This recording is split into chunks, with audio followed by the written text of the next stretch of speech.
Shalom saudara, apa kabarnya hari ini? Tuhan Yesus tetap baik buat kita, amin. Yuk sama-sama sebelum kita memulai worship night kita malam hari ini, sama-sama kita berdoa. Terima kasih Bapa buat kesempatan yang kembali Tuhan berikan buat setiap kami. Tuhan, terima kasih buat kesehatan dan kekuatan juga yang masih Tuhan percayakan buat setiap kami. Tuhan, malam hari ini kami rindu menaikkan syukur kami kembali melalui pujian kami. Tuhan, Kau yang memimpin, menyertai, mengurapi setiap kami dimanapun kami berada Tuhan. Kami percaya Engkau hadir di setiap rumah-rumah kami. Kau melawat setiap kami, Engkau memenuhi setiap kami dengan roh-Mu.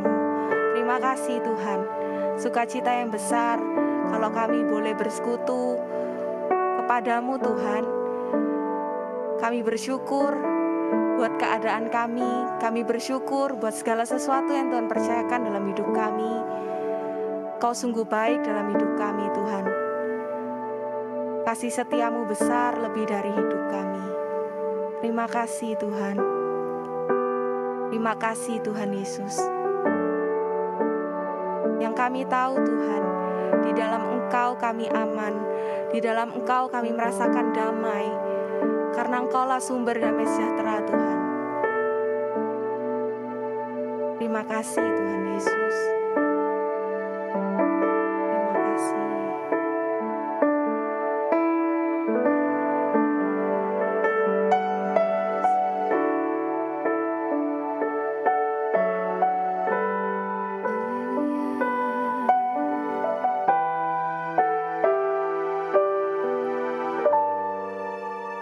Hanya dekat kasih-Mu Bapa,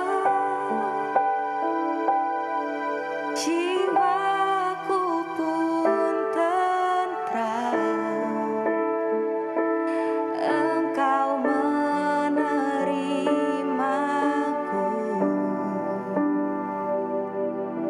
dengan sepenuhnya. Walau dunia melihat rupa, namun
yang menjaga kami dengan tangan-Mu.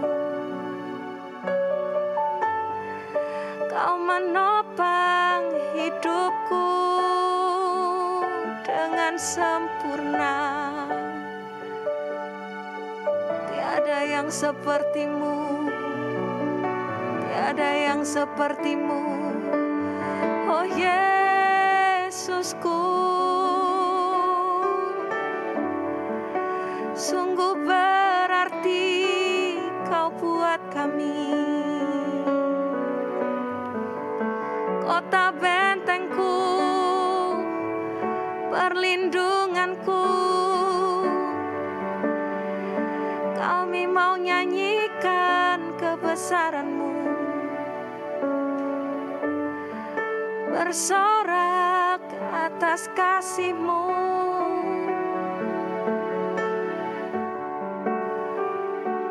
Terima kasih Tuhan, Kau sumber segalanya. Terima kasih Tuhan Yesus. Kaulah kekuatan kami Tuhan, Allah yang bersama-sama dengan kami, Allah yang berperang ganti kami, Allah yang memelihara kami dengan damai sejahtera. Terima kasih Tuhan Yesus. Terima kasih Tuhan. Kami percaya dengan-Mu kami dapat melakukan perkara yang luar biasa, perkara yang ajaib. Sebab tidak ada sesuatu pun yang mustahil di hadapan-Mu Tuhan. Terima kasih Tuhan Yesus. Terima kasih Tuhan. Engkau cukup buat kami Tuhan. Allah yang besar, yang ajaib bersama dengan kami. Terima kasih Tuhan Yesus. Engkau membawa kami ke dalam kemenangan demi kemenangan. Terpujilah nama-Mu Tuhan. Sebentar kami mau mendengarkan firman-Mu. Biar Tuhan yang mengurapi hamba-Mu Tuhan. Kau yang mendidik kami melalui kebenaran firman-Mu, mengubahkan kami Tuhan. Terima kasih Tuhan Yesus. Dalam nama Tuhan Yesus Kristus, kami telah berdoa dan mengucap syukur. Haleluya. Amin. Mari saudara, kita sama-sama mendengarkan firman Tuhan yang akan disampaikan oleh hamba-Nya. Shalom, selamat malam Bapak Ibu yang terkasih yang ada di rumah. Kita kembali belajar firman Tuhan pada malam hari ini melalui Night Worship. Saya akan beri tema Kristus Sang Pendamai. Kita baca di dalam Efesus 2 ayat 13-16.